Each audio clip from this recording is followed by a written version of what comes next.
There's a question for you, ladies and gentlemen. Let's bring my mic over so I don't kill it.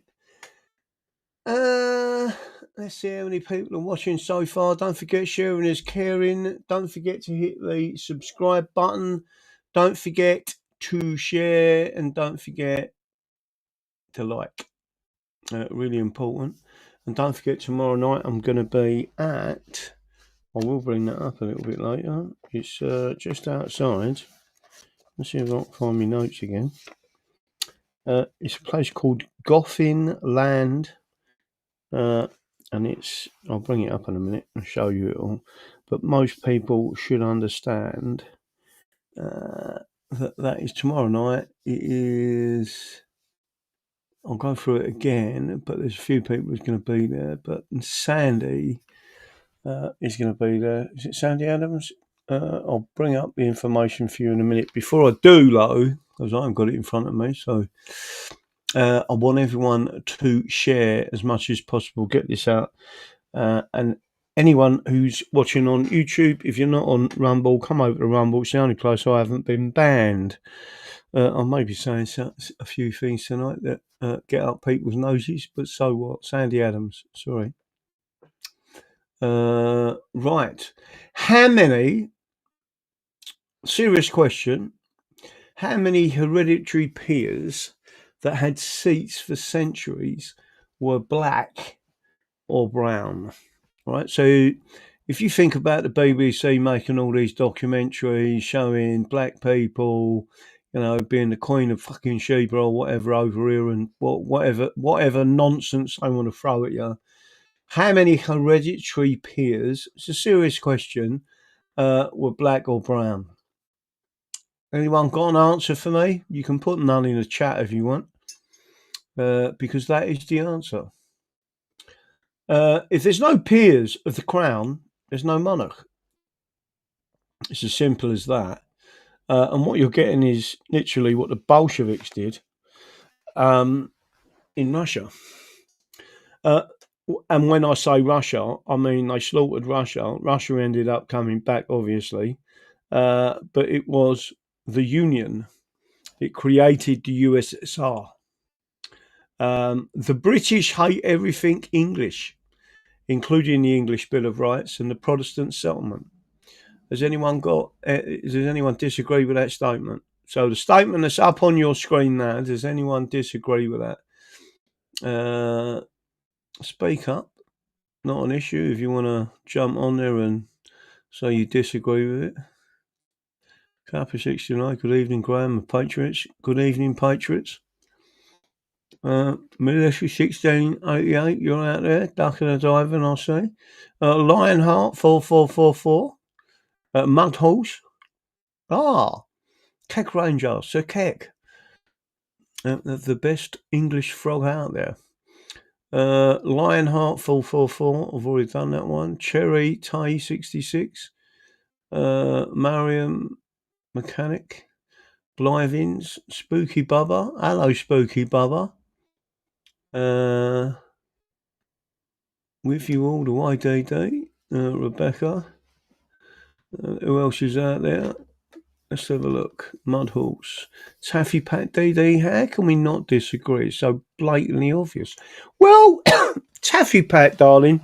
I hope you are female. I know your handle is either male or female, so it's just Taffy Pat. I don't know. It's not that obvious to people.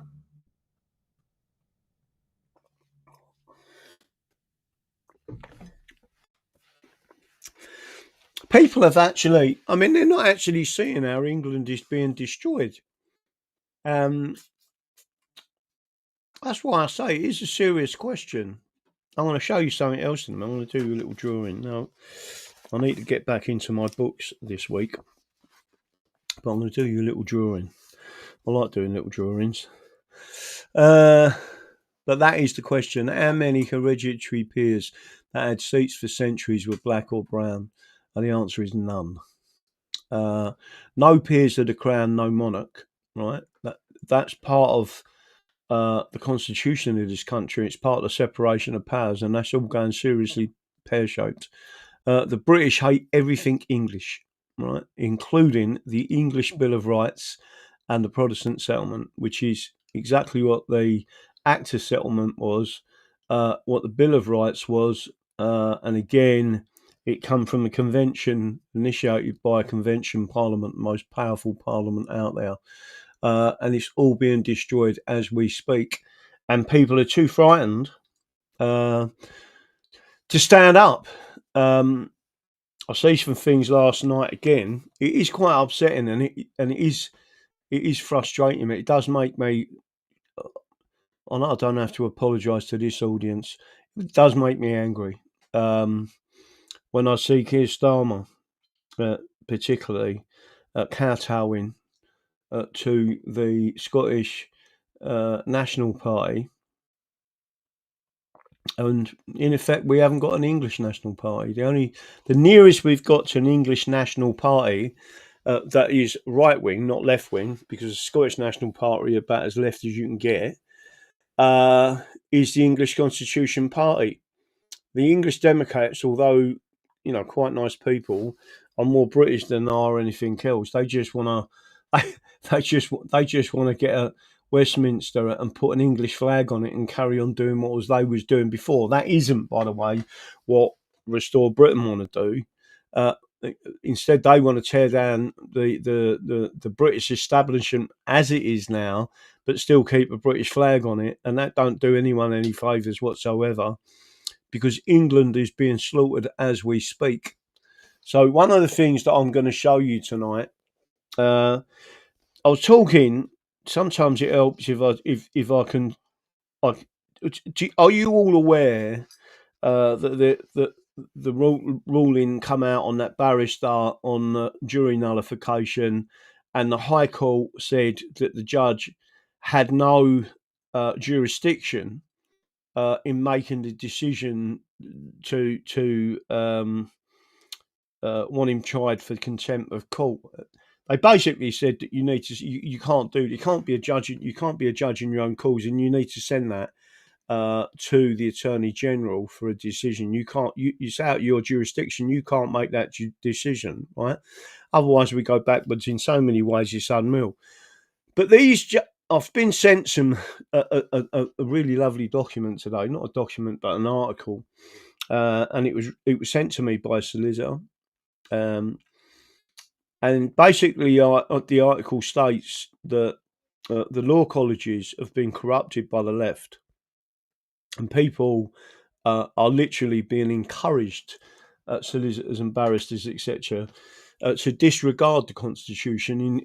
They, in effect, don't believe there is one, even though there quite obviously is. The judgment also made reference, I believe, to Lord Denning. And some of the things that Lord Denning, there was a famous case that Lord Denning very eloquently, a similar type of case, but not similar actually, but it was very fun. I thought it was funny. There was a guy that went to a Crown Court to listen to a hearing. It was all about pornography, and the guy was getting bored with it. He was just someone who was a clerk taking notes for a solicitor. He wasn't legally trained. He got so bored that he went out of the courtroom and he smuggled into the court some laughing gas. And he was going, and he went up and he started pumping it in. He wanted to pump it in. They caught him, pump it into the court, so the judge and the barristers and everyone in the court would start laughing, right? So the judge in that case gave him 6 months, but it wasn't the judge in that case. It was the judge in the court next door. And this guy who didn't know the law, right, who was just a clerk, said, "You can't do that. You can't sentence me for contempt of court." And the judge said, "I can do anything I want," basically, and give him 6 months. The point being, the High Court, and particularly Lord Denning, agreed that you couldn't do that. You didn't have the jurisdiction to do it. It's not your job to the process is not that. And we have something called observance of due process in this country, in England, that goes all the way back to the 1300s. and it's crucial. And anything that goes outside of observance of due process is null and void. So again, all I'm doing is trying to make sure you understand something. What I'm going to do is take that off the screen for a second. Right. Now I'm going to explain something to people to do with Scotland and England, right? So I'm not sure if you're going to understand this or not. I think you will, but I'll try to explain it this morning. Let's see if this actually works. Oh, doing a bit of advertising there. So I'll take that off the screen, right? So I'm just going to try and do this little drawing for you, right? Not because, but I just think people need to understand what this is. So what I'm going to do, pull that out of the way and pull that there. I want you to, and the reason I'm talking about this is because we're talking about jurisdiction. And people keep getting confused about jurisdiction. So what I'm going to do is just draw a simple house, right? When I explain things to people, I like doing drawings, and I do it with my hands most of the time. So there's a little house there, right? And that's where George of the dragon family live, right? Of the dragons, right? They're English, and that's the English Parliament in effect. But that's the house, right? That's a jurisdiction. The person who is the boss of the house, the dad, right? And many will say, no, it's the mum, it's the boss, right? The woman of the house is the governor of the house, right? Well, so it's his or her rules in that house, right? As long as they stay within, the actual constitution, if you like, their rules in that house are theirs. Now, that's England, right? Make sure we all understand. That's England. Now,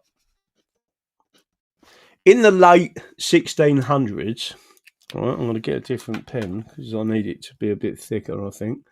In the late 1600s, two expeditions to the Darien Gap, which is basically Panama, where the Panama Canal is,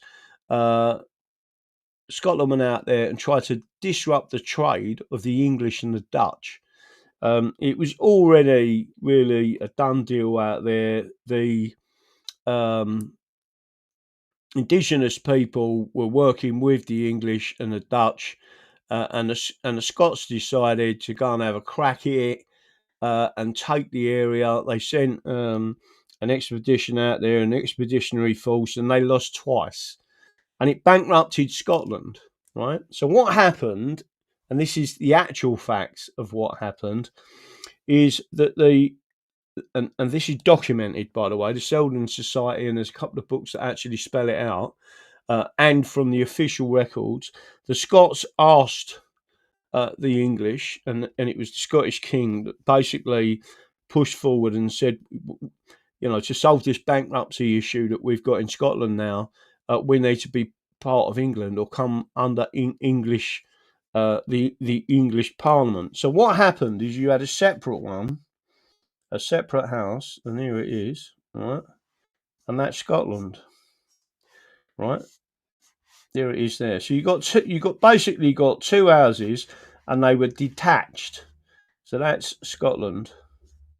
Hang on, let me write that down there a bit. So hopefully everyone's got there. If I draw a little kilt there, and a geezer in a kilt, how's that, right? Little girly kilt. There you go. Right. If you don't like my kilt, that is a little man with a kilt on. So that again was Scotland and its own jurisdiction in its own house, completely separate, right? So if I drew a little line all the way down there, like that, right? Dot. They were completely separate jurisdictions. You could cross the border because it wasn't a solid border, right? But you could cross the border But when you went into Scotland, it was Scotland, a nation on its own right. If you cross the other way into England, it's a nation in its own right. What happened was the Scots decided to put an extension on, right? Not the English, the Scots. And what they did then was they crossed over, and by doing that, right, they made that into a semi-detached house, but they put part of their Roman law jurisdiction come in to England, right? And that's what's causing the problem, right? Because by bringing, so this was Roman law, right, jurisdiction, and this over here was common law jurisdiction.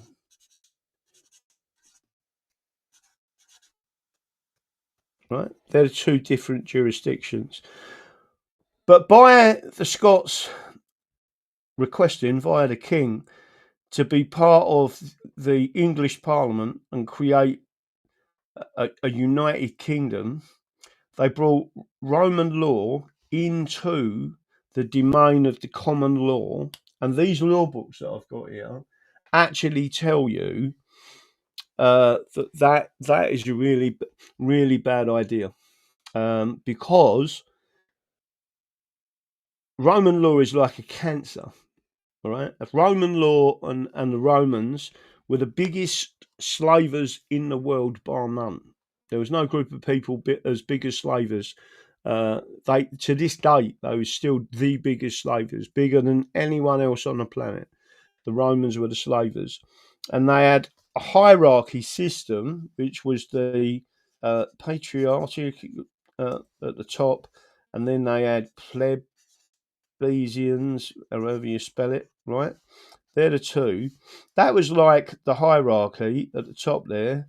Then you had, in effect, a middle class, but there was no lower classes. The lower classes were slaves.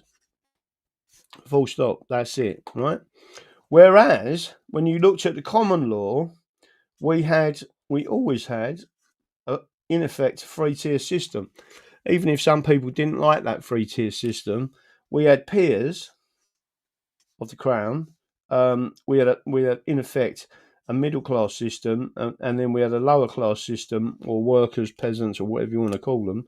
But these often are pretty much intermingled with each other to a large extent, especially after the peasants' revolt. And I think it was the plague that caused a massive problem, because then there was a shortage of labour. Because there was a shortage of labour, the tradespeople and the labourers and the farmhands and all that could start demanding more from their employer. And although the peers didn't like it and the lords didn't like it, they had to start paying the people. So there's two different systems, but the main thing that I want people to really understand is a jurisdiction is like a house. So if you think of your house next door, and you was to go into the house next door and start telling people to take your shoes off as if it was your house, and they didn't have a custom of taking their shoes off, they come in, they've got wooden flooring, whatever, do you know what I mean? Whatever the rules of the house are, and you start walking in the house and doing what you want. Well, in effect, that is now what's happening. We have got a situation in England where the Scots have what's known as a First Minister. It's already been regionalised by the European Union. They've dissolved the seven constabularies of Scotland, and it's a region. But it hasn't actually lost its identity. The only people losing their identity are the English, because it's being really regionalised into. So there's 12 regions, or in effect, of the United Kingdom. You've got Scotland, you've got Wales, which is again another region of the EU. You've got Northern Ireland, right? And then you've got what they refer to, and you need to listen carefully to how they say it. You have got the nations and regions of the United Kingdom. They describe the nations of the United Kingdom as Northern Ireland, Wales, and Scotland. and the regions of the UK are the regions of England. They don't actually say England, right? And that's because England has been lined up for destruction. And again, Restore Britain are not mentioning any of this. That's worrying. The only people out there that have ever really gone full at it for the English, as far as I can see, are the English Constitution Party. We're constitutionalists. That means there's plenty in our constitution, including banishment, that would be completely restored, and it is perfectly English. That is, if you are any threat to the realm, you're gone. And it is us who make the decision, nobody else, right? So I just want to make sure, and I think I've covered that off because I wanted to show people, think of a jurisdiction, you make the rules in your house, and if you walk into next doors, you don't make the rules in their house, they make the rules in their house, right? But in both houses, it is the common law of England, you can't murder people. So if you did something like that in either house, you'd be in a lot of trouble. But within your remit in that house and your jurisdiction, you're the lawmaker. You're the lawmaker in your own house, right? That's what a jurisdiction is. If you step out of that, that's the argument when you go to court sometimes, because you can say to a judge, this person who's done X, Y, Z was out of jurisdiction. And it can be, and there has been arguments in a court before. I'll give you an example of that with tribunals, and I'm sure it was Kurt and others, 2009, 10 and 11, right? Where Parliament itself said there can be no, the ruling of the tribunal in employment cases is not appealable, right? Well, that's illegal. That goes against the convention of everything is appealable in this country, right? And what the judges actually did was stepped in and said, no, you can't do that, right? So that was primary legislation, and they said, you can't do that. There is an appeal procedure, and it went all the way to the Supreme Court. So I'm hoping everyone sort of briefly understands that. I've only done it as a quickie, and then I'm gonna get back to my main camera again. Let's see if it does kick back. Can you all see me now? So people do need to understand that jurisdiction is not that complicated. If you understand it at a simple level, right? It is other people that make it really sound complicated. But the biggest thing is that when the Scots come into our parliament, in other words, they built the extension because we didn't want it. The people didn't want it in Scotland, by the way. It was the elites that did it, or not the elites, the people who consider themselves to be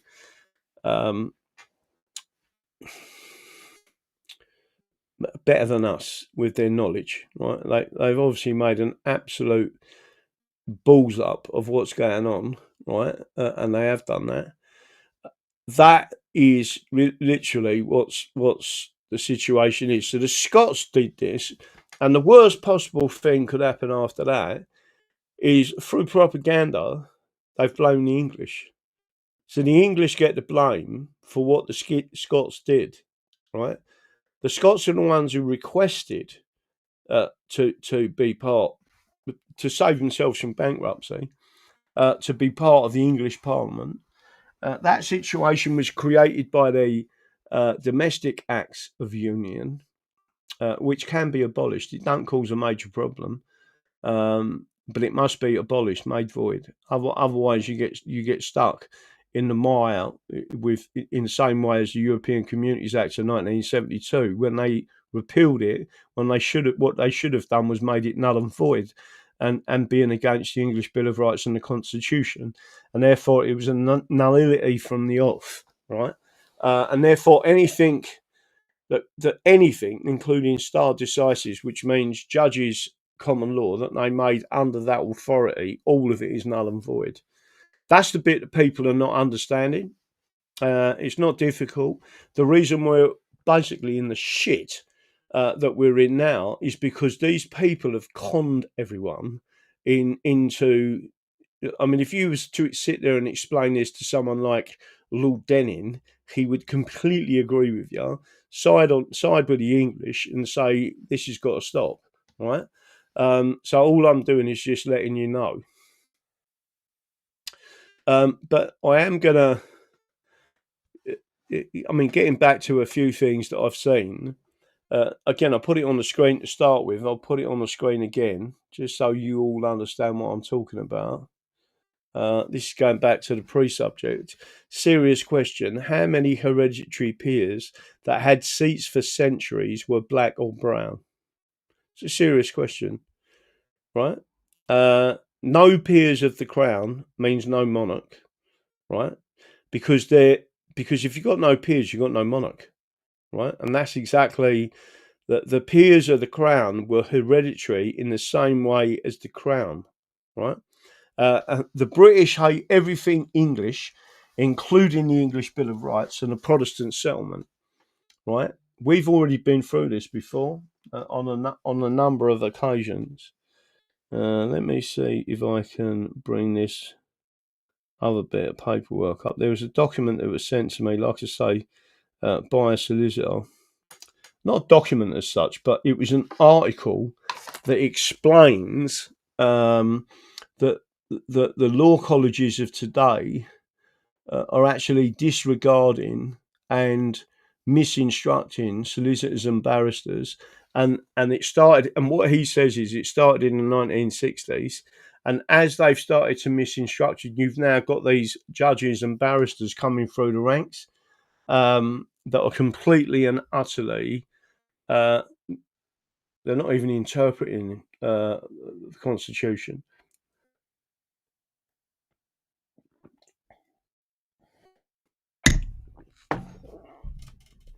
But part of that is even Lady Howe said we have a constitution.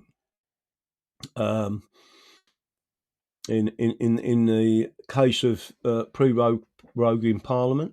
So, and again, if I could bring it up on the screen and show you the elements of it, like I say, it was a really interesting article that I was sent. Let's see if I can find it on here for you. I've still got to go. I've got to go back through a load of stuff today. All right, I've got to hit that one and all. Let me see if this is coming out.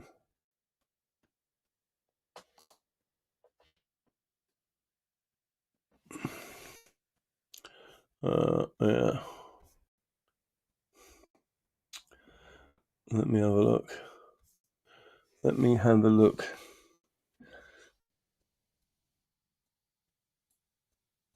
Let me have a look. Let me have a look. Let me have a look and see where it is, and I'll bring it up. So it is that the contempt case continues after Rajiv Menon wins appeal, judge to decide what happens next, right? But there is a particular part of this that's really interesting. Let me. Hopefully, I can bring this up. I'll have to try and get to him. Not that one. There's another one. Oh, we are. Law schools are stupid. That's the one. Now, solicitor sent me this. Right. Let's hope it comes up on the screen. I better take that off. What I don't want is for anyone who are solicitors or barristers sending me stuff to be made known. But I'm going to show you this because it's an important thing, right? So just so you know, I'm not giving you bullshit. The law schools, stupid. One does not simply leave the ECHR relics. And again, this has been put out, I believe, today, 13th of May, right? Law's empire is laws and empires defined by attitude, not territory or power or process. Donald Dworkin, I think that is. It has been a week or two of great political excitement here in the UK, as a third of the country has been busy electing which set of people gets to organise bin collections and make life difficult for motorists in their local area for the next however many years. Buried beneath all of the flim flam surrounding these events was a report issued by the reform adjacent think tank of the Prosperity Institute on the subject of leaving the European Convention on Human Rights, the ECHR, and repealing the Human Rights Act. You need to make it null and void. 1988 Human Rights Act. Precisely because it was rather buried, it received little attention that I can see. This is a shame, as it makes a sensible, good faith attempt to set out in black and white what a centre-right parliament might do to legislate its way out of human rights settlement brought in by Blair and his lawyerly cronies in 1998. The problem with sensible, good faith attempts to set out in black and white what a centre right parliament might do in respect of anything, however, is that what such a parliament will do will involve lawmaking, and the people interpreting and applying the laws that are made will not be doing it in good faith, but in bad faith. Right, so remember this guy is, I believe, a lawyer who's wrote it, but it was sent to me by a lawyer and solicitor. This is nowhere more true than in relation to human rights laws, as I will explain later.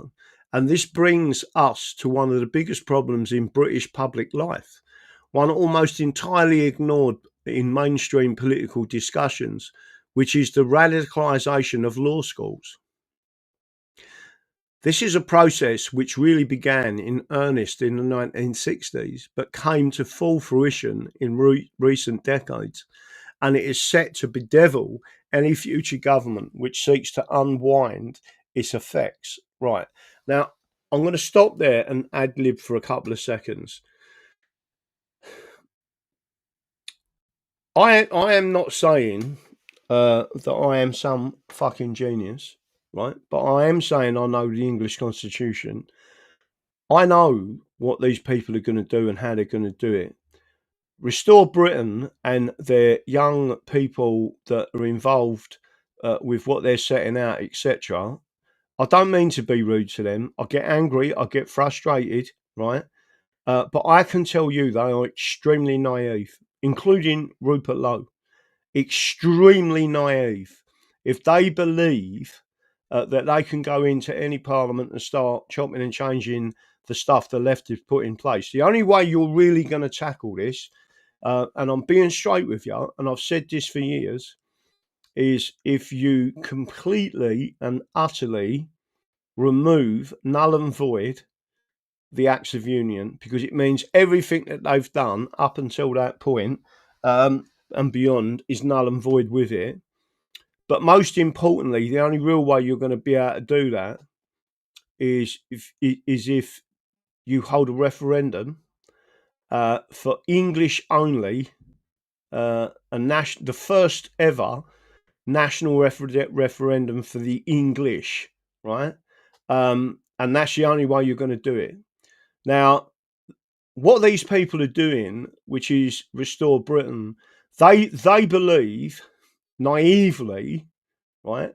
And there's a lot of EFO nationalists, and again, I'm trying not to be rude, but they're as thick as shit, right? They do not understand that keeping the union means you destroy England. And the main people that are the winners of destroying England and keep their national identity, not for long, but they will keep it, even if it's 6 months or a year longer than the English, is the Scots. All right. And it is because through regionalisation of England, they are imposing upon you, and they're carrying this out at the moment, right? Imposing upon you administrative law, which is Roman law. Remember what I said about jurisdictions? So there will be no jurisdiction of an English Parliament, because there will be no English Parliament. There will be no technical British Parliament. This all goes back to Brussels, right?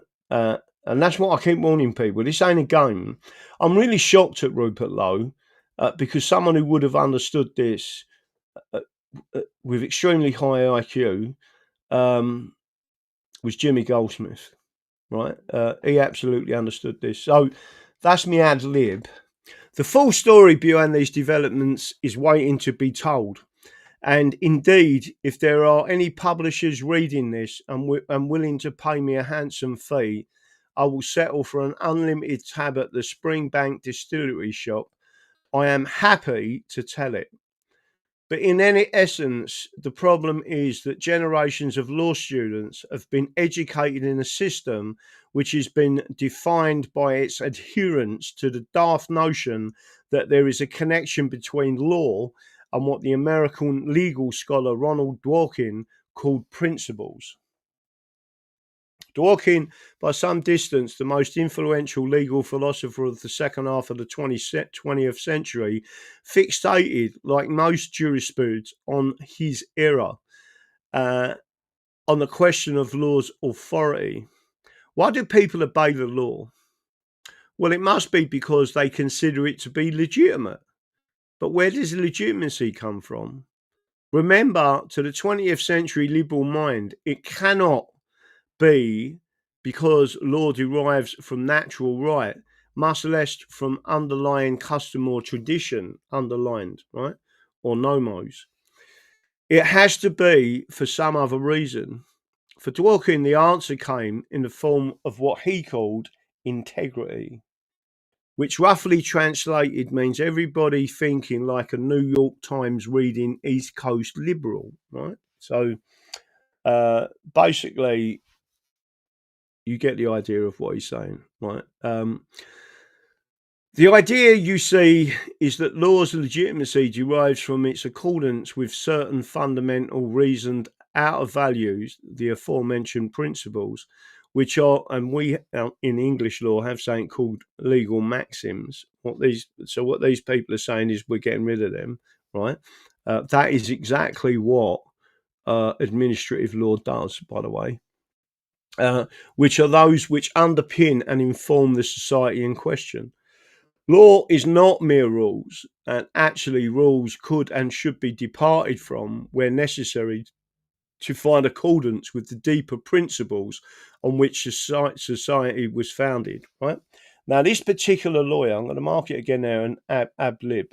When we was carrying out and winning in the High Court, the first, second, and the appeal court decision, and we won 3-0, again, this certain lawyer was extremely impressed, right?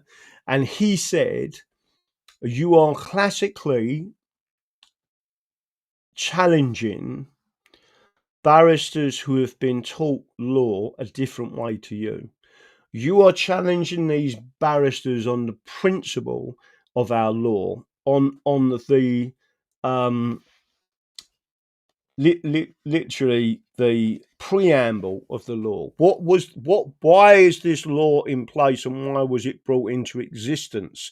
And you read the preamble before you go through the construction of the law, right? And a judge can interpret what you're saying with that in mind, as long as you present that to him as the principle of the law, which is why this barrister said to me, you've done really well, because you've actually switched the judges' minds into the common law, right? The real common law. What is this about, right? And that's why we won, basically, because I went back to the principles all the way back to the Bill of Rights and showed various things. So that's where I'm going to stop ad-libbing. But thinking of law as a rule book would be to result in something shallow and attenuated, as it would be based only on negotiation through the political legislative process. What Dworkin envisaged was rather a society of principle in which individuals accept that they are governed by common principles, not just by the rule hammered out in a political compromise. Dawkins portrayed himself as mild-mannered and reasonable. When you read his all-time impenetrable but always carefully spelled out prose, you are lulled into thinking that no right-thinking person could possibly disagree with the perfect good sense that is on display. It is only when you consider this idea for a moment that you realise how both simultaneously stupid and sinister it is. Judges are arrogant tossers. If you pardon me, certainly now you understand why I had to be careful about this. Is someone in the legal professional, very senior in the legal professional, and he just sent me this article and said, "This will interest you, Graham." Right? So, and I said I'll read it out on the show. Idea for a moment that you realise how both simultaneously stupid and sinister it is. Judges are arrogant tossers. If you pardon me stating the matter so plainly. At the best of times, now imagine telling them that their task is not to apply rules hammered out in political compromise, but to think of themselves as engaging on a quest to identify and give effect to fundamental principles that form the very foundation of their society, and that they are to ignore consistency so as to be, as Dawkins put it, wide-ranging and imaginative. Right? To be fair, that is exactly what Lord Denning was, although he was restricted by the European Convention on Human Rights, and he was restricted by, if I remember rightly, he was restricted by something else because he complained about it. Oh, the European Communities Act of 1972. Wide-ranging in making their decisions. The result is not so much law's empire, as Dawkins' most famous book published in 1986 was called, but something more like a judicial empire in which judges get to think of themselves as rising above their mere politics to discover overarching values which are not just more moral, but upon which their very society is founded. This is a recipe for sheer critarchy or rule by judges, and is so. Let me just say, this is correct, and there is a separation of powers in England. If you go back in history, the king does not make of the law maketh the king, right? The set of principles that put the king in place are literally governed by judges, and the judges are put in place by the king, right? So it's a bit of a round robin.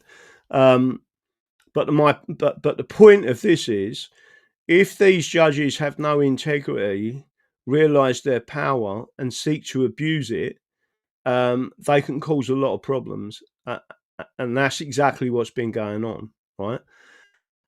Most importantly, the English Constitution, and particularly the Acts of Settlement of 1701, put a process in place to impeach judges, in other words, to sack the judges, which we didn't have before. It's just not being used. And people like Restore Britain are completely ignoring this because they don't like the Protestant settlement, because most of them are Catholics, right?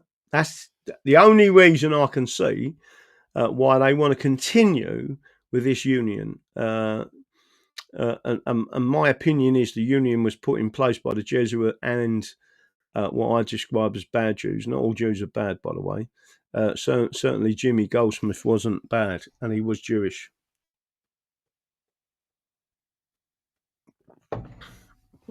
And in the name of giving judges a right to pursue imperatives and revolutionary justice.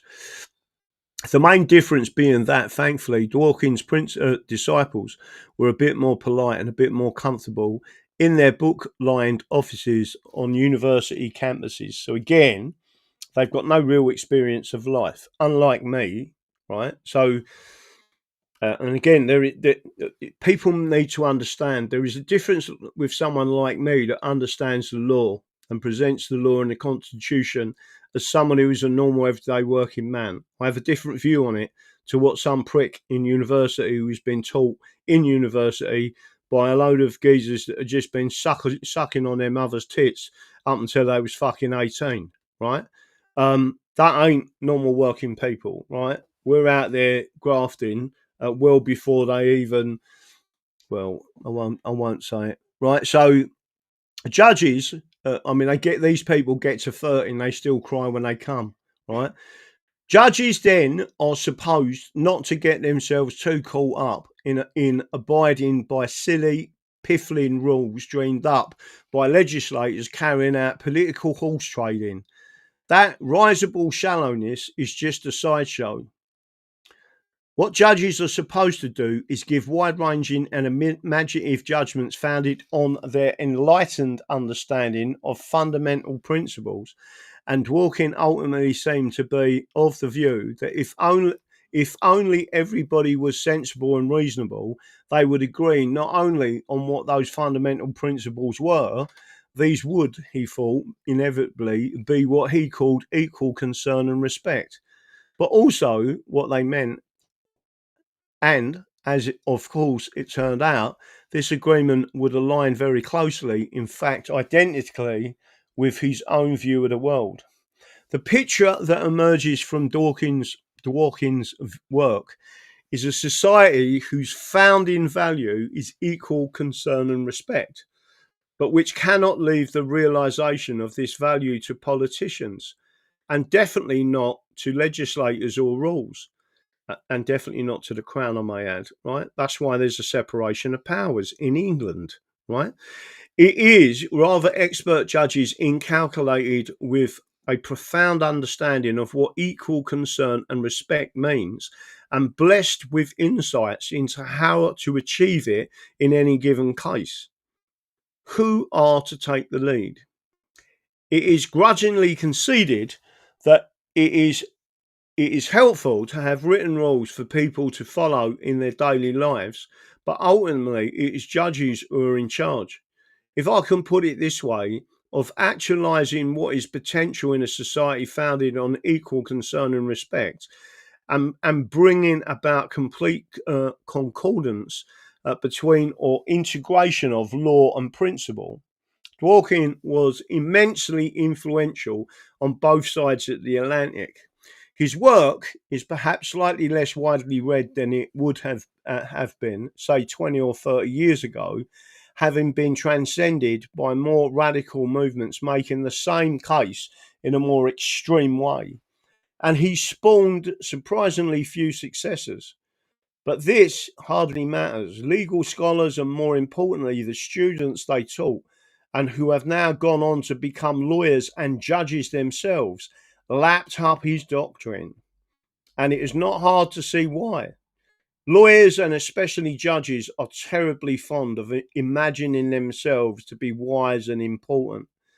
What Dworkin did was to give them license to think of themselves not as quotidian resolvers of disputes between litigants, but as imaginative knights errant in the service of principle, riding out on horseback on a quest to integrate law with the foundational values of their society as determined by themselves, and they loved the idea.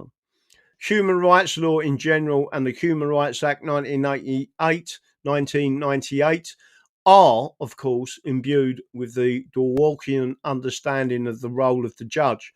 The quintessence of the entire project is that political decisions and the rules that political leaders make are always contingent on what judges think of them.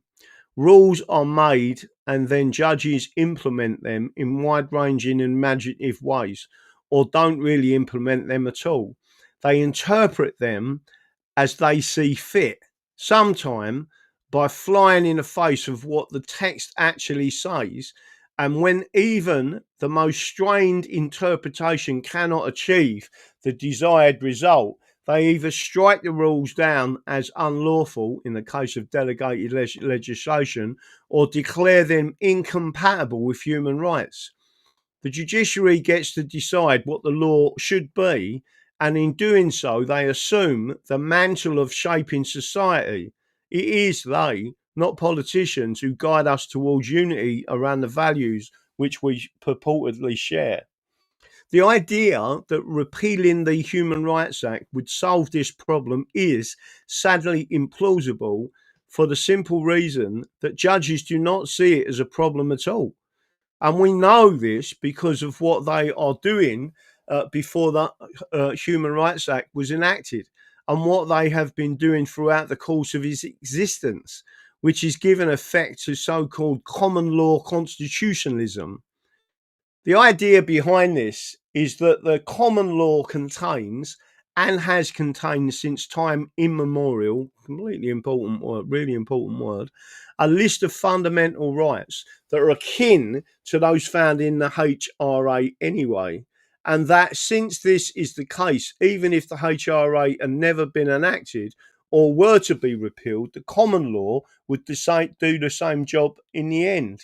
Actually, that's not quite right, because the European Convention on Human Rights has clauses, and the clauses make those rights to be derogated by the government if the government in that country creates an emergency, right? So the English Bill of Rights and the common law rights are not they are inalienable rights, whereas the laws of the European Convention on Human Rights are what's known as qualifiable. And if you don't qualify, and the government can take that qualification by creating, remember what they did with lockdowns, creating a national emergency. So the politicians then get hold, and then the judges back it up. That's not what should have been happening. And what should have happened in this country is the monarch should have stepped in and said enough's enough, and struck both of them down, right? But we won't go on to that at the moment. Also enlightening. But you will understand the import. If the HRA, Human Rights Act, is repealed, the judiciary will not lose their pharisaical intoxication with the vision of themselves as guardians of principle. They will just find other means to give effect to the type of wide-ranging and imaginative judgments they wish to hand down. They will not use the language of human rights. Instead, they will say things like, it is a long-standing principle of the common law that X reason means law Y must be interpreted in fashion Z.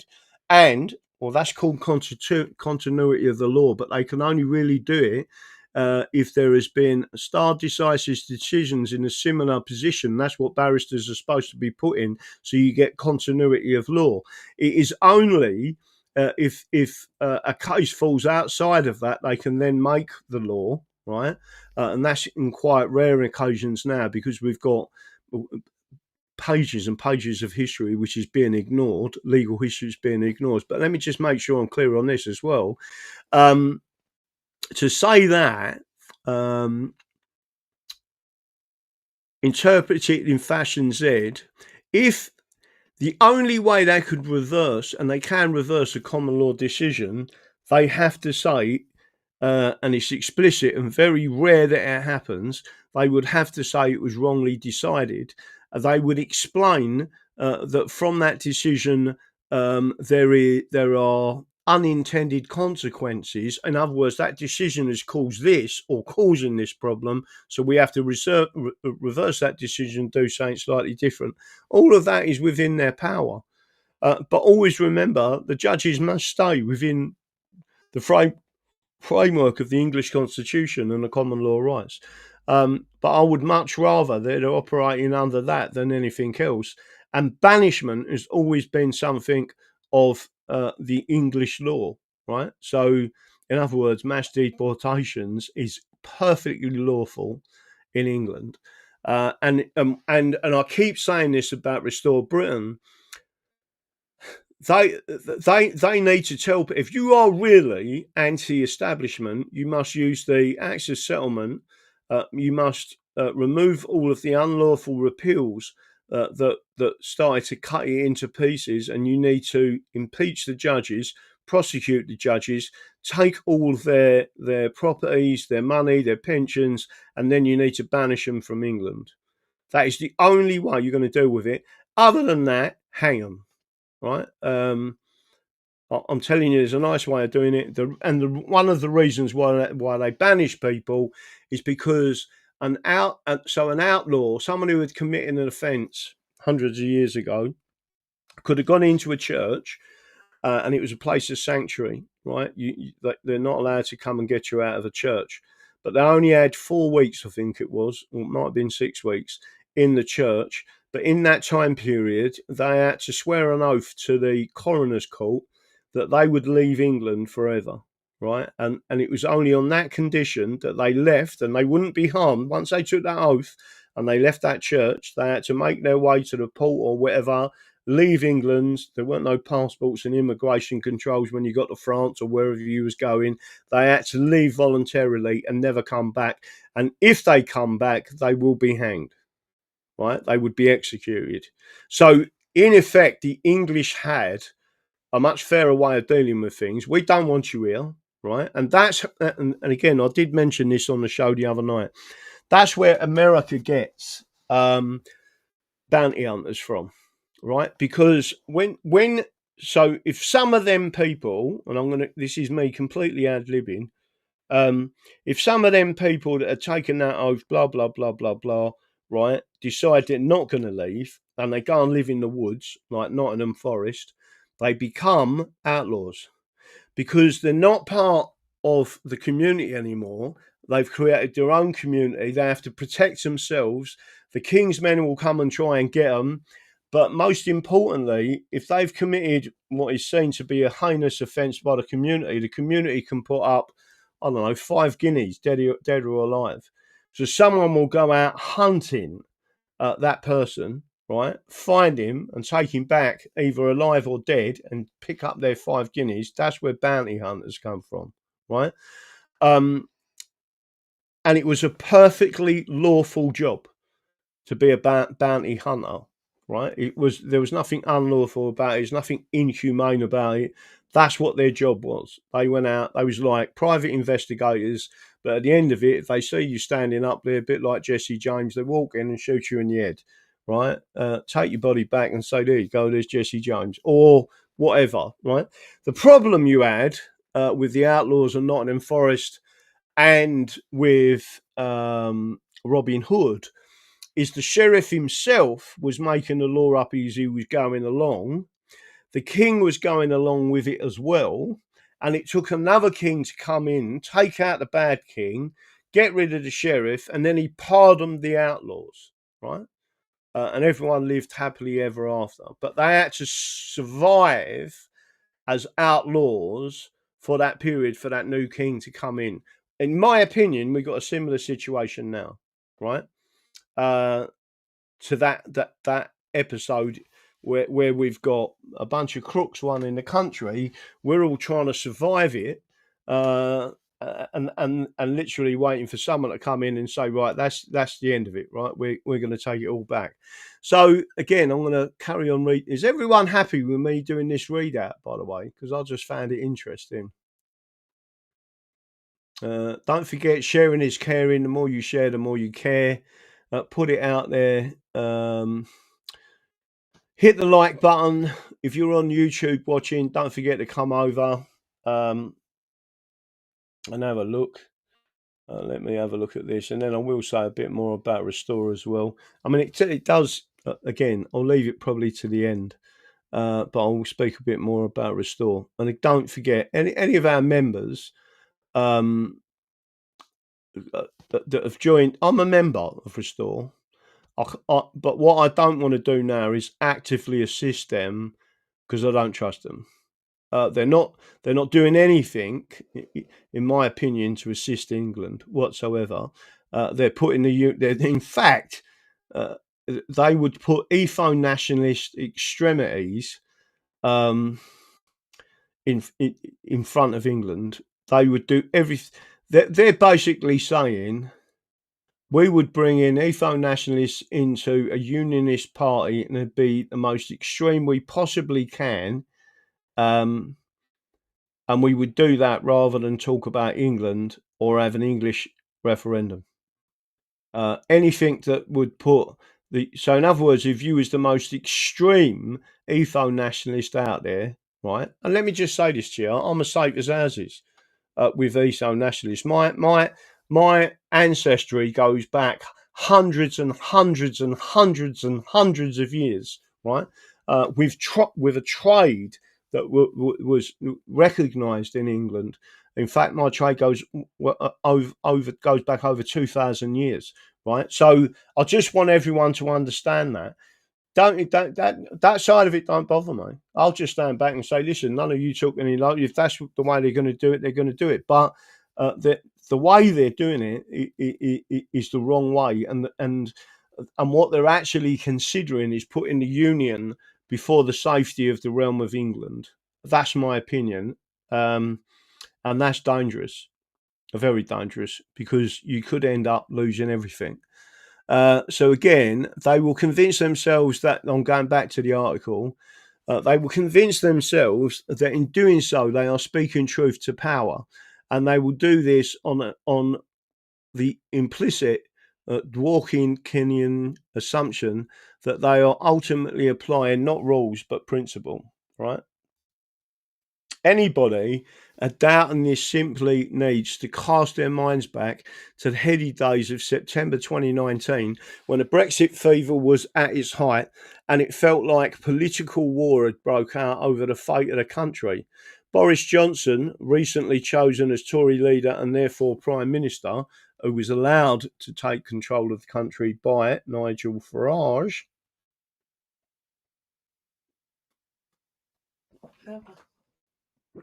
Thank you to my jolly assistant. Boris, recently chosen by Tory leader Prime Minister, took the decision to prorogue Parliament for a month, from somewhere between the 9th and the 12th of September to the 14th of October, as a way to break out of a parliamentary deadlock caused by a concerned mass of MPs who were determined to engage in. I've lost myself. Shenanigans possible to thwart the UK's exit from the UK. It was quintessentially political decision and right, hang on a minute, I've lost where I am. Concerned massive MPs who were determined to engage in any kind of shenanigans possible to thwart the UK's exit from the EU. And again, a case was brought on Article 50, I believe it was, right? And it should have won. I was part of that case with the English Democrats.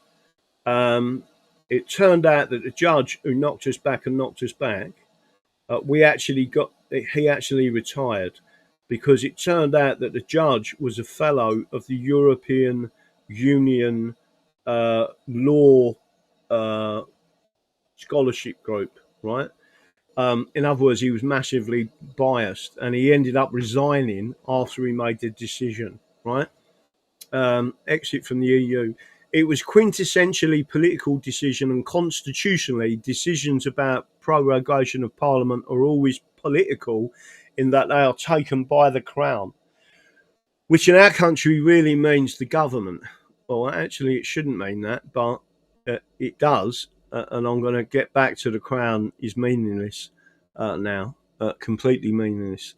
This means that up until 2019, they had never even been touched by a barge pole by judges. But in the case of the application of Miller, the Prime Minister, in 2019, the legality of Johnson's decision to prorogue Parliament to be determined by the Supreme Court nonetheless. A group of what Lord Denning would have called meddlesome busybodies, led by Gina Miller, made the claim that the prorogation was unlawful because it had been exercised to avoid parliamentary scrutiny of ministerial decision-making over Brexit, and the Supreme Court agreed, despite the fact that the decision to prorogue Parliament was a self-evidently political decision, and despite the fact that there was literally no precedent of prorogation having ever been justiciable matter in Parliament history, the court found that Johnson acted unlawfully. Let me just make sure I'm clear on this. This isn't actually true, right? I've got to make sure everyone understands. This is not actually true, because there have been a number of decisions where the Crown has stepped in, and one of them was Queen Anne, Ashby versus White 1703 and then 1704, because she prorogued Parliament because she said, how dare you debate the rights of an Englishman, right? And she shut them down. And the law lords all agreed with her. It was a 10-2 judgment that it was unlawful what they was doing, right? And again, I find it strange that this guy is talking about law and don't understand that bit. But crucially, and this is the difference, I only study the Constitution and old law, right? I'm not interested in the nonsense, and I'll try and show as much as I can. But crucially, it did not find his actions unlawful by applying rules. There were none to apply. The House of Commons Library had only 2 months prior informed interested observers that the prorogation process had been formality in the UK for more than a century. The government of the day advises the Crown to prorogue, and that request is acquiesced to. There's that word, acquiesced. And that was that. Rather, the Supreme Court applied principle in a, shall we say, wide-ranging and imaginative way. British readers will remember Brenda Howe appearing on TV screens in a bizarre and gigantic spider brooch to hand down the judgment of the court, and may also remember some of the words she used at paragraphs 38 and 39. Now listen to this. This is the judgment in this case. Paragraph 38. In principle, this is from the Supreme Court, and it's from the President of the Supreme Court, right? In principle, if not always in practice, it is relatively straightforward to determine the limits of statutory power, since the power is defined by the text of the statute. Since a prerogative power is not constituted by any document, determining its limits is less straightforward. Actually, go and read Sir William Wade and what he's actually said in many of his articles, but also in Hamlin lectures. He tells you that a prerogative is not a prerogative if it is handed to someone else, right? It's only a prerogative and can't be touched because it's the Crown prerogative. If the Crown gives it to Parliament or gives it to his Crown ministers, it is no longer a prerogative, and it is judiciable. In other words, it can go before a court, right? So you need to be really careful. These people need to understand that they're not reading what I'm reading, obviously. Right? Since a prerogative power is not constituted by any document, determining its limits is less straightforward. Nevertheless, every prerogative power has its limits, and it is the function of the court to determine, when necessary, where they lie. Since the power is recognised by the common law and has to be compatible with common law principles, those principles may illuminate where its boundaries lie. In particular, the boundaries of prerogative power relating to the operation of Parliament are likely to be illuminated and indeed determined by the fundamental principles of our constitutional law. Fundamental principles of our constitutional law, right? This is the Supreme Court, right? 39. Although the United Kingdom does not have a single document entitled the Constitution, it nevertheless possesses a constitution established over the course of our history by common law, statutes, conventions, and practice. Since it has not been codified, right, in its entirety, but it is codified, the English Bill of Rights is codified, right? The Act of Settlement is codified. The Magna Charta is codified. The statute, the Charter of Liberties is codified. The Charter of the Forest is codified. So they're individually codified, right? But not as one big document. And there's a reason for that. We have a common law constitution, right? The argument, there is an argument between having a fully codified constitution and a common law constitution, right? I will always, because I've never persuaded otherwise, that a common law constitution is much better, right? And the particular reason is because judges can get a feel for how the public are. Remember, in the common law, If a statute was made that was repugnant to the people, it is null and void, and it is for the judges to nullify it, right? Or it is for the king or the monarch, I should say, to nullify it. The problem is they're not using them powers, right?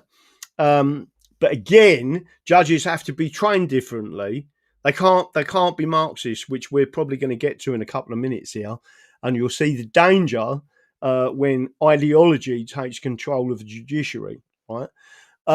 Conventions and practice, since it has been codified, it is developed pragmatically and remains sufficiently flexible to be capable of further development. Nevertheless, it includes numerous principles of law which are enforceable by the courts in the same way as other legal principles. In giving them effect, the courts have the responsibility of upholding the values and principles of our Constitution and making them effective. It is their particular responsibility to determine the legal limits of powers conferred on each branch of government and to decide whether any exercise of power has transgressed those limits, right? The right to keep and bear arms is there for everyone to see. It's never been repealed, right? Or it cannot be repealed. It's in the English Bill of Rights. And to decide whether any exercise of a power has transgressed those limits. The courts cannot shirk that responsibility merely on the grounds that the question raised is political in tone or context. Now, it would have been good for me to show you another article where the full speech, and I will do it. I can't do it tomorrow night because I'm going to be at that event. But to read out the full speech, it was fantastic. Even though that barrister shot himself in the foot because 30 odd years ago, whatever he was, Stephen Lawrence, he was the one who created his client's problem of today by changing constitutional law that we had back then, right? Which was that you can't be tried for the same crime twice, right? But I won't go into that tonight. But it's very interesting. If anyone wants me to read his speech out, Parker's speech, right? I've got to be honest with you, I couldn't have done a better job myself. In fact, very similar speeches I have made. And then people realise that what I'm saying is not bullshit. This is at King's Counsel that read that out to a jury, and the jury found them not guilty. And you will also, so I'm going to go back into the article, will also not have missed the pompous self-aggregizing portrayal of the judiciary as taking on a great responsibility in adopting this role, as if Howe and her cronies were not positively slavering at the lips at the prospect of taking such an apparently momentous political decision as they were. Right now, this is a bit of an argument you're going to get from what I would describe as Whigs and Tories. Right, some of these lawyers are Tories, and some of these are what I regard as Whigs. I lean more towards Whigs than I do towards Tories, right? As if Howe and her cronies were not positively slavering at the lips of the prospect of taking such an apparently momentous political decision as they were. To reiterate this, the judiciary imagining themselves not as rule enforcers or even rule interpreters, but as driving force beyond the law, as integrity. Their job is not to apply the rules, it is to give effect to the principle as determined by themselves and in light of what they think is the appropriate way to make it real. Some of this stuff I don't agree with this guy, and I'm not surprised. What this will ultimately mean is that when a centre-right government is eventually in power and Parliament begins to try to legislate its way out of New Labour constitutional settlement, it will simply not be enough to change the law as it exists on paper. What exists in paper is rules. Principles exist in either, or perhaps should I say, in judges' minds. I know the principles are written down, the maxims of law are written down. Our constitution is in writing. And this means that law, as it is decided, will be bent to serve interests entirely outside the political or legislative process. It will be bent towards the service of principle, and you can be sure, as eggs are eggs, but it will very, very often be found that fundamental principles of the common law mean that the centre-right governments cannot have nice things. And this will force, or should force, people at think tanks like Prosperity Institute to confront more important questions. Clearly, governments have to do things in short term, and it is crucial to think those decisions through. But the UK judiciary in 2026 is the product of decades upon decades of inculcation by law students into a belief that, simply put, judges are both more important than they really are, and that lawyers as such are blessed with superior insight to that of the high poly because they happen to have an LLB. This issue far transcends into important the matter of what the law actually says. But I can see nobody devoting any serious attention to it in the circle where it matters most. Yeah, that's right. I do. I have put a lot of attention to this, and they're ignoring me. This is partly, no doubt, because it is all a bit difficult. Legislative change is easy. Turning around the mindset with an academic disciple is not. But it is what has to happen to achieve meaningful change. And since meaningful change is what the country is desperately needs, it's about time that thinking people devoted more thought to the deeper issues underlying the predicament we find ourselves in.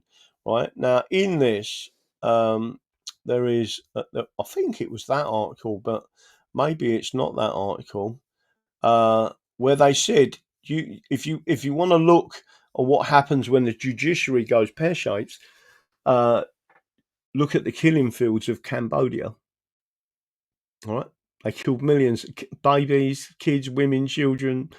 And again, there's a guy who drinks in a pub, only a young fella. He went out there. He showed me photos of the killing fields. There's bits of bone coming up. There's skulls in there. They go in. There's a museum of all the skulls all sitting there, right? And that was a judiciary implementing the revolutionary laws and killing all the peasants, basically.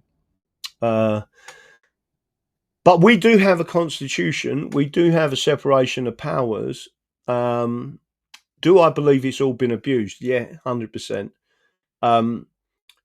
Do I think that judges are crooked? I've said it a million times on this show. They are crooks in wigs and gowns, and so are barristers, by the way. And there was a reason. One of these books, I think it might have been that one. Let me have a look at this book. This one here, which I'll just. There is a reason. And again, there's much more of this. I went right into some serious research with the elections. And what I'm going to do is just show you this book. This is an original, right? Touchwood, you can see it on your screen. A Treatise on the Law of Elections and All Its Branches by John Simeon, Esquire. Lincoln's Inn, barrister, second edition. Can't remember when that was, 1795. And again, this is an original, right? This is, and I took this into court with me and read out some of the bits in there. Again, it mentions quite a bit in there. Let me have a look and see if I can find this one for you. But it was also noted, just to make sure everyone understands this, it was also noted in law that barristers and solicitors could not enter Parliament, as in members of Parliament, unless they had been not practicing for at least 18 months. And the reason was because you would get lawyers and barristers then writing reams, because all they're going to do is want to write law for judges to have to implement, if you want to call it, enforce. And it created a vicious circle of lawmaking. So they put a break in there, and all of that has been lost because of this union. So I just wanted to make sure everyone understood that. And again, that book is a great book, and it taught me a lot about election law. And that was one of the main books of the time.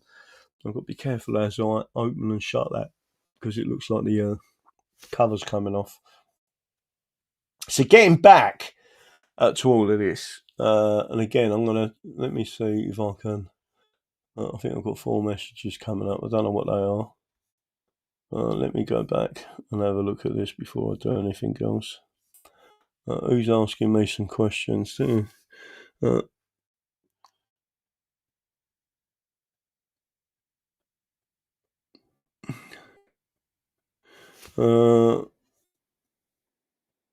me have a quick look at this one. Just so you know. Oh, Maria, Lynette Jenkins, cat paws. I'm really sorry to hear about your cat dying. Poor thing. We all move to an area and take over Paris and create an English areas again. Yeah, we could do that. Whoever said that? You can do that. That is one way of doing it. It's again. I don't want to be involved with property. If I knew hundreds of us that wanted to move to a particular area, I mean Norfolk, I looked at. But if you've got unionists in that area, then that it's not going to be any good to you. The persuasion of these people is going to be a nightmare. Jumpo DJ, want to know running elections in Devon? We can. So the answer is it depends what I see going on. I mean, I made a statement, and that statement can be reversed, which is why it's really important. So someone said, am I going to be standing in Devon? The answer is we can stand in Devon, right? We can stand anywhere in the country. We can stand in Scotland or Northern Ireland, right? But my point to you, and I want you to understand this, is you have to be selective. You have to have a run at it.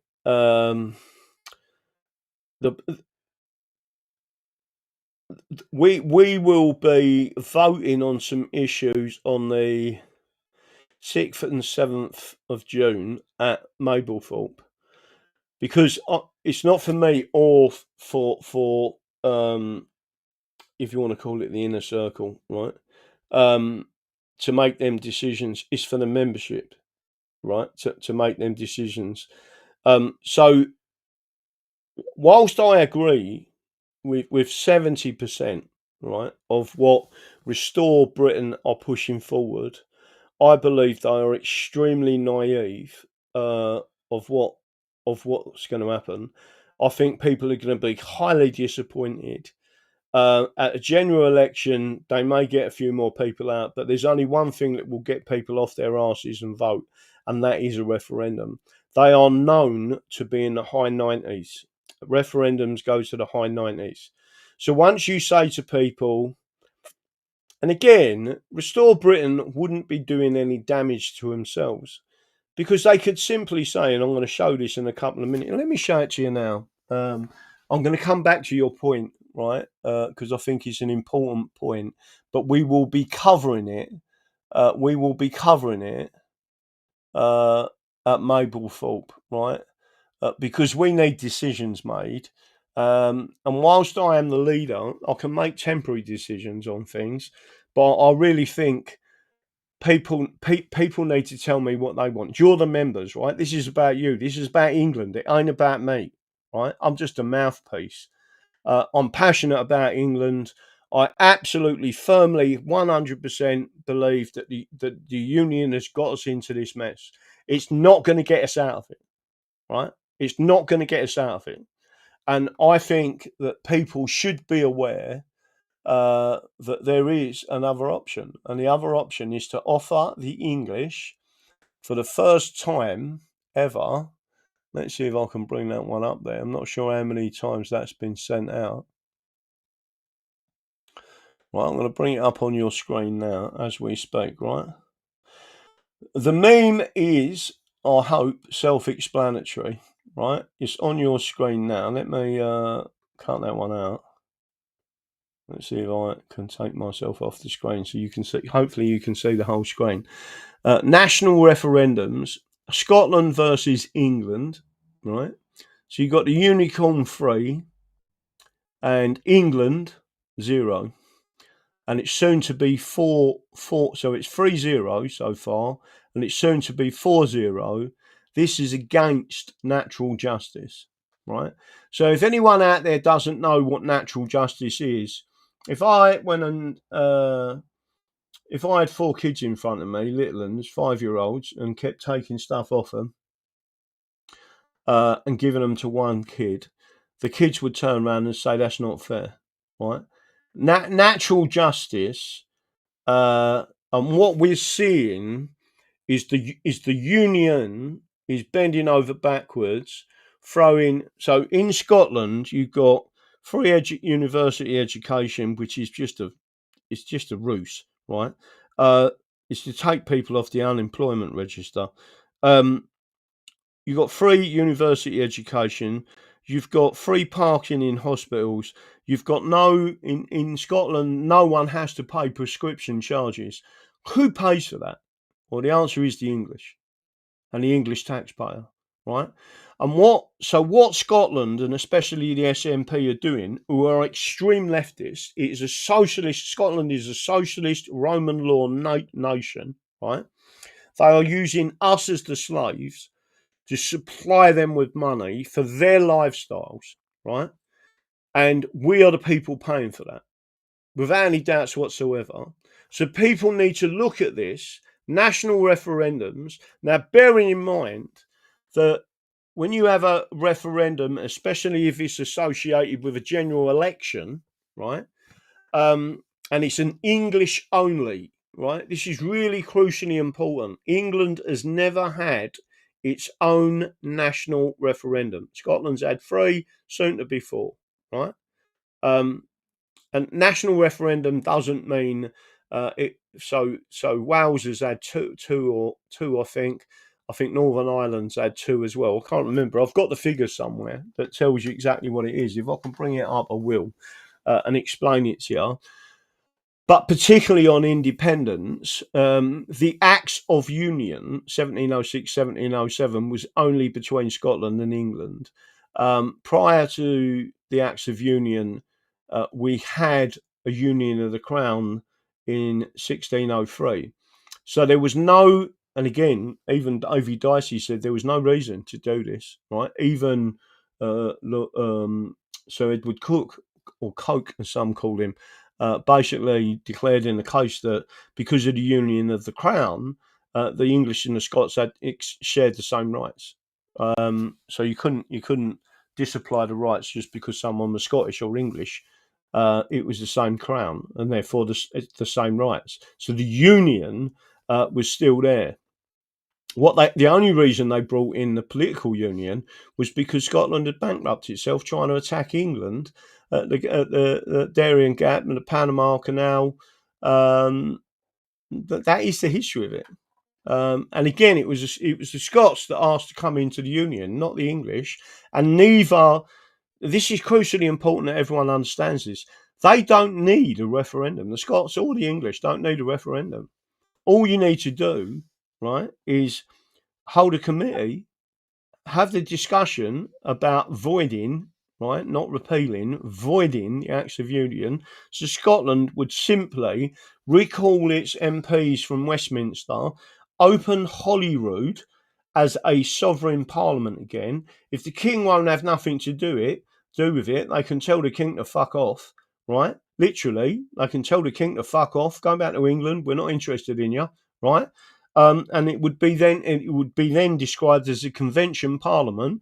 They have the discussion of their committee, they go into the chamber and they vote on it. And if it is a simple majority, right? So if it's 51, they haven't got, I think they've got 57 MPs. Let's say whatever the figure is on it, just to make the math simple, if it was 51 that decided to void the Acts of Union, right, the Scottish side, and 49 on the other side, the 51 have it, and the Acts of Union would be over, right? They don't need a referendum. So what that tells me is the Scots, and especially the SNP, are using they're using it so they're leveraging against the union, right? Because you've got these other groups of people that are all earning a pound note out of the British Union, right? And they're using that as leverage to get more and more from us. It's like a negotiation pitch, right? You give us this, you give us that, you give us this, you give us that, and we're staying in the union, right? And more, they've taken more and more and more and more and more. And in the end, the only people paying for it are the English. That is the truth about what's going on with the union. And the problem I've got is people like Rupert Lowe will not address that. People like Charlie Downs will not address that. And one of the reasons why they won't address it, I'm not referencing Rupert Lowe. I don't know what denomination of Christian he is, but certainly Charlie Downs is a Catholic. I think one or two of the others are Catholics. And that's one of the reasons why they will not talk about the English Bill of Rights, because the English Bill of Rights told basically the Pope to fuck off. And not only did it tell the Pope to fuck off, the English Bill of Rights also, from that, created the Acts of Settlement, which was some people say more important than the English Bill of Rights, because it secured the Protestant settlement forever. As simple as that. So when you start to see what really has gone on, and again, I am talking about A.V. Dicey. There was actually a Scottish case, I think it was called Mackenzie, versus the Lord Advocate in Scotland in 1952, might have been 1953. And all this was brought up. And the Lord Advocate said there are constitutional elements that cannot be removed in any way whatsoever. If the phrases such as forever, in perpetuity, in this kingdom for all time to come are contained within that law, they can never be repealed, right? And that is crucially important for people to understand. That's already been accepted in Scotland. So I want to make it clear here as well. I want to make sure this is really, really clear, right? I'm not having a go at the Scots, because when you understand the full history of this, they've never stopped fighting against this union, right? They didn't want it just as much as us. And especially the Highlanders. The Highlanders were completely stitched up. It was the Lowlanders or the merchant class of the cities which bankrupted Scotland. It was nothing to do with the Highlanders, right? And yet they lost everything. That's the actual truth about what's going on. So on your screen, so what I'm trying to say to you is, and again, they won't Restore Britain. Just will not listen to this, and they will not listen to it. They've now started getting some youngsters involved that have started to say that Sir Oswald Mosley was had it right, and I'm like, the man was a fascist. He was extreme left, right? He was a Labour Party minister for 11 years. He was a Fabian, right? And yet these young people involved now with Restore Britain have started to accept that Oswald Mosley was a good guy. I can tell you now that there's nothing good about fascism, and there's nothing good about communism, not for the English, right? If you're Scottish, don't forget the Scots, and particularly the SNP, during the Second World War was having a deal with the Nazis, right? Just to make sure you're all clear on that. They was having a deal with the Nazis and stabbing England in the back. So people need to understand, and I'm not saying Churchill, his strategy to side with the Soviet Union against the Nazis was definitely the wrong strategy, without any doubts whatsoever. It's called unintended consequences. And now you can see it. So, Marie, I agree. He agrees with them, and his last shot is done. Right, let me have a look. Yeah, Fabians are eugenists. Exactly that. They're dangerous people. Fabians are absolutely dangerous people. But you all understand. Oh, I've just hit the wrong button. Do you all understand what I've just been saying? I'm going to see if I can bring up our... I think I've got to bring up the new one. Where's it gone? There it is. I've got a new one with a QR code on it, and I ain't downloaded it yet. I wonder if I can download the new one with a QR code. Where is that? Oh, I know where it is. Let me go and find the QR code. What's this? Yeah, I'll try to.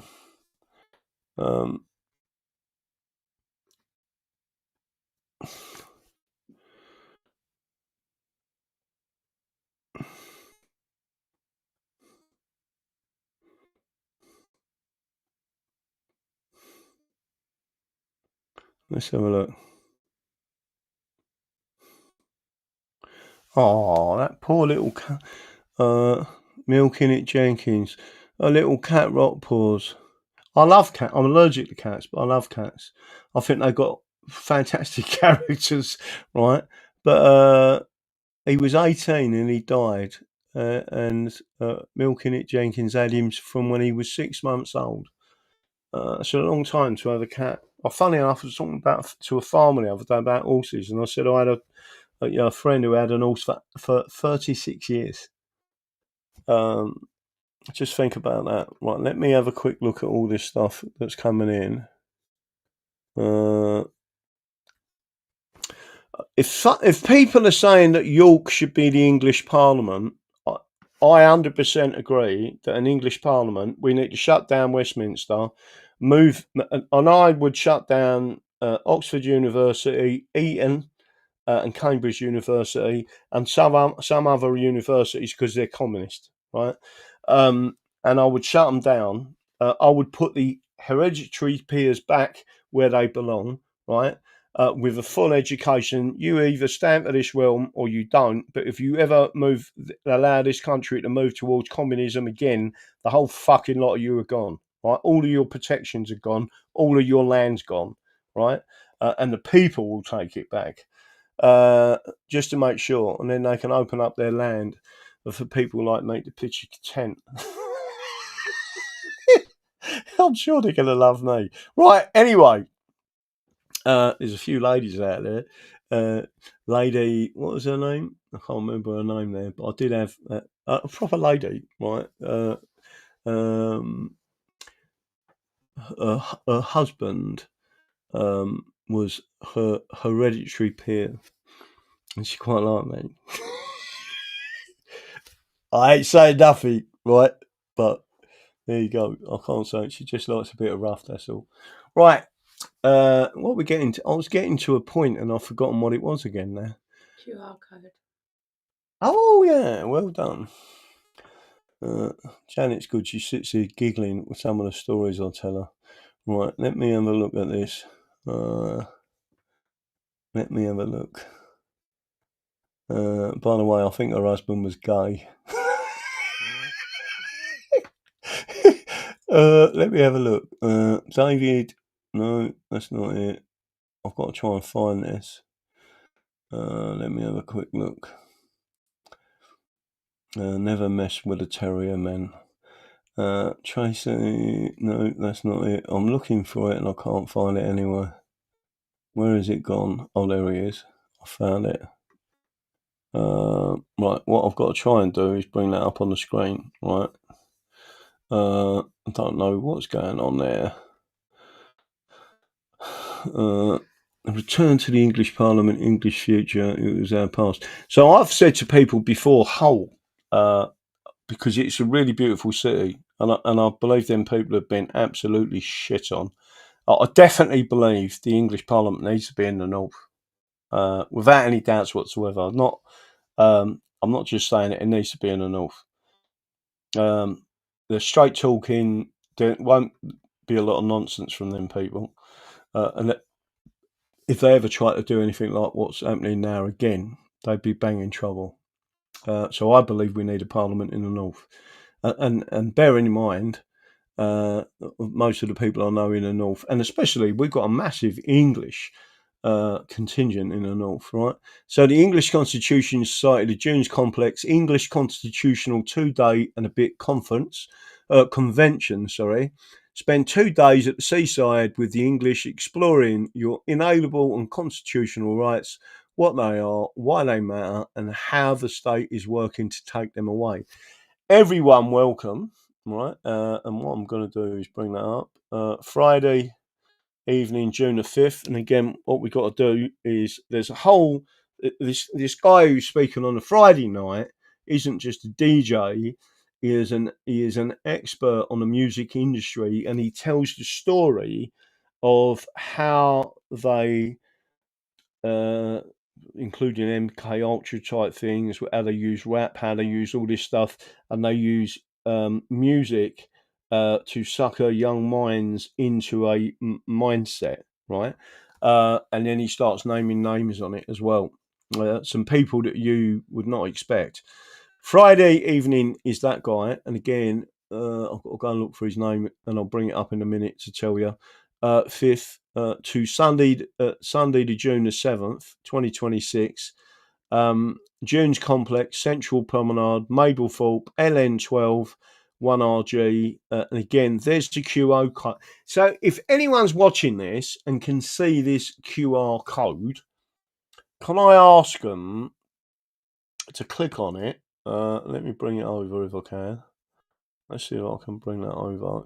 Click on that QR code and tell me if it works. Some people are watching it on their TV. I know it's probably easier to do it off of that. Or if there's a way in which you can screenshot that and then check the QR code to make sure it works. I haven't even tried it. I'll tell you what, I'll try it on my own phone. I know there's me telling you to do it. I should do it myself, shouldn't I? Let's see if I can do this. And again, don't forget, when I start getting passionate and throwing the odd wobbler, when Janet starts getting very concerned because she thinks I'm going to have a heart attack, that's opened that straight up. Where's it gone to? It's gone exactly to that, and there should be the tickets for that should be on there. There's a few things that you can book it for the 5th, 6th, and 7th of June. Guest houses can people use as a code so people know a source, right? So, right, the guest houses are all on there.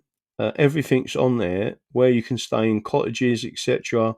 I don't know how many people have booked up already to go to it. There's quite a few people that have told me that they've booked up and they're booking these places. They've got there's Dawson cottages, which is 14 cottages for 2 to 6 people each. Dawson's Park, Dawson's Court, Jeanette Dawson, and just go and have a look at some of these places. There's loads of information on there, so hopefully that's all working. And we need to see as many people in there as possible. Just to let you know, let me go back to my normal screen share. So the reason them, especially them 2 days, Saturday and Sunday, one is because we all get to meet each other. You can wear your little badges. Tracy wants everyone to show who they are, their real name and their online name. But 2 is because we're going to be voting on some stuff that's really important, right? I don't want to be going out ranting against Restore Britain if half the audience thinks we should be with them and half the audience thinks we shouldn't. Then we need to find a way where, as our membership, we need to be able to compromise. So I've got no issue whatsoever. I never have had. If you're a member of any other political party, it, it it don't bother me. What I want are constitutionalists. I want people that believe in England. I want people that believe in self-determination, which is the antithesis of globalization, right? Unionism is a stepping stone to globalization. The British Union and the British Empire is an extension of the Roman Empire, and people need to understand that.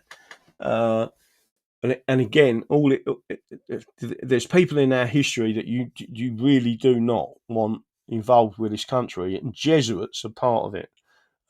Again, I will go through the books and show you all this in finer detail so people understand where I'm coming from. But more and more I'm seeing people that are talking about. Let me have a... the traditional bricklayer has said, keep fighting the fight, mate. We are indeed. So getting back to the Devon situation, on the 6th and 7th of June, we'll be making certain decisions. We're going to have to construct a lot of questions, not a lot of questions, but we will be taking votes from the audience, right? And from the membership there. It is important. One of them is about our fees. So if we start challenging things in court, it can be seen as a democratic fee. It will be bang bang. That is what our fee is. And if you don't fucking like it, then you don't like democracy. It ain't our problem. You can't use a monopoly against us, which is basically what the legal profession are now doing, and they are crooks in wigs and robes. Right, I am telling you, that's what they are, and we're in a dangerous situation in this country. The 4-mile phone is the code for video. Pretty things, very English, that video. Jayland, hello, hope as well is good. So don't forget, sharing is caring. The more you share, the more you care. I am grateful to this audience tuning in every night and listening to me. Again, occasionally through frustration, you will see me blow a fuse, but I'd rather blow a fuse than and then just you got to get the frustration out somewhere, I suppose. You know, I'm definitely. I don't want people to think that I'm fully, absolutely, 100% attacking Restore Britain. I believe in 70% of what they've said. I just think they're being extremely naive, and there ain't any more. You're not running out of time. You've run out of time. These people are currently destroying England, and once it's gone, it's gone. You ain't getting it back, right? They've already removed the hereditary peers, and as I started off this show, right, and I'll put it back on the screen now for everyone to understand this. I'm going to put it back on that show, right? Let me see if I can put it up on there. And again, I just want people to understand what the coup is, right? There it is on the screen. It's a serious question. I'll start the show with it and I'll end with it, right? How many hereditary peers that had seats for centuries were black or brown? It's a question to this audience. You can answer me. And the answer is none, right? All this bollocks at the BBC, they've got these black people and they want to have diversity and DI. How many of our peers? Them people sat in them seats and they had skin in the game for hundreds of years. Their ancestors had skin in the game for hundreds of years. We may not have liked their ancestors very much, right? But as we've moved along and come with them, I just need to say, without peers of the crown, there is no monarch. There is no House of Lords. There are no law lords. You are completely manoeuvring into an administrative law system, a Roman law system, and no one will survive that. Right? You are creating the USSR. The EU is a replica of the USSR, and they need the British Union to move back into that, and that is why they're destroying England and the common law, because you cannot, you won't survive it. No one will survive it. The British hate everything English, including the English Bill of Rights and the Protestant settlement, and I absolutely stand by that. And the British are a minority, right? Now, I ain't got nothing against Catholics. I was married to a Catholic for 33 years. But I've got everything against the Jesuits. They create civil wars. They are nasty people. They are horrible people. They don't like moderate Catholics, and they do not like anyone else other than extreme Roman Catholics, right? That's the only group of people, and they want to kill everyone, including Protestants. Go and read their oath. And that includes in poisonous. And if you think what happened with Anthony Fauci in America, right?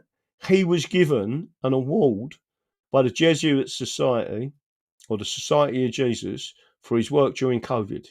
And part of their oath is to fucking poison Protestants and poison moderate Catholics. They are the most extreme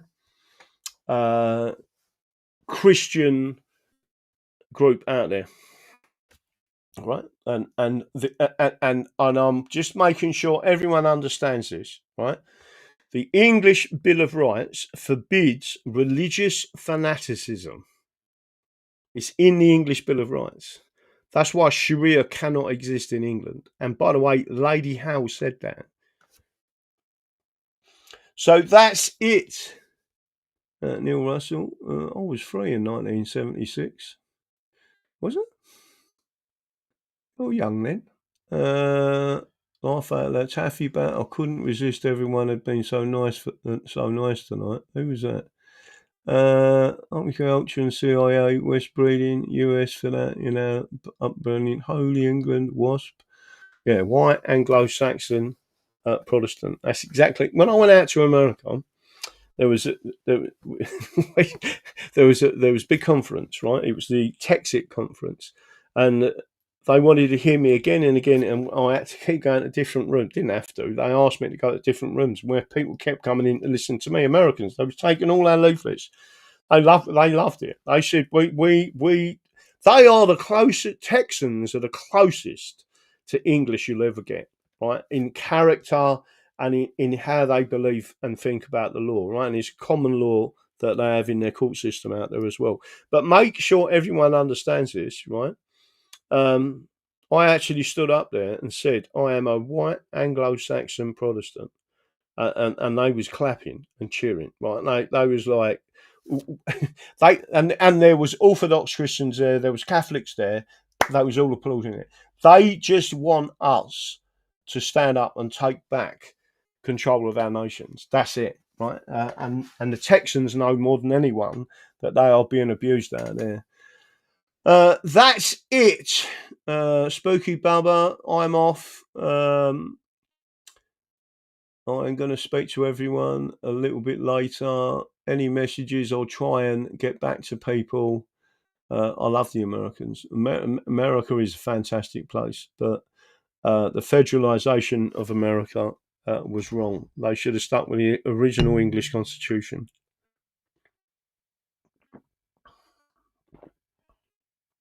And my chocolate's gone cold. I might have to stick it in the microwave. That's it. Good night. God bless. I'm off. I will leave that up on the screen. I might even just see what happens if I click this button. But don't forget what I believe in. The Constitution is the solution. Hopefully everyone's enjoyed the show. All we can do is keep pushing forward. And I will see everyone, if not tomorrow night, I'll try and do a live tomorrow night from where I am. It will be Friday night. You'll be gone then, won't you? Oh dear. Right, that's it. Good night. God bless. And like I said, don't forget what I believe in. The Constitution is the solution. If you want to be involved with Restore Britain, please do. I just can't be assisting them until I see a bit more than just waving an English flag.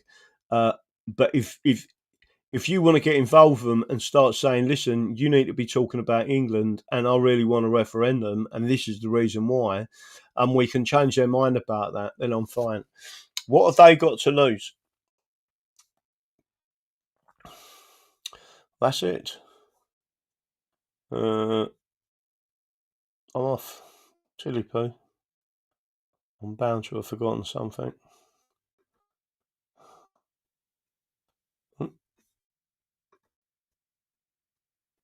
Yeah.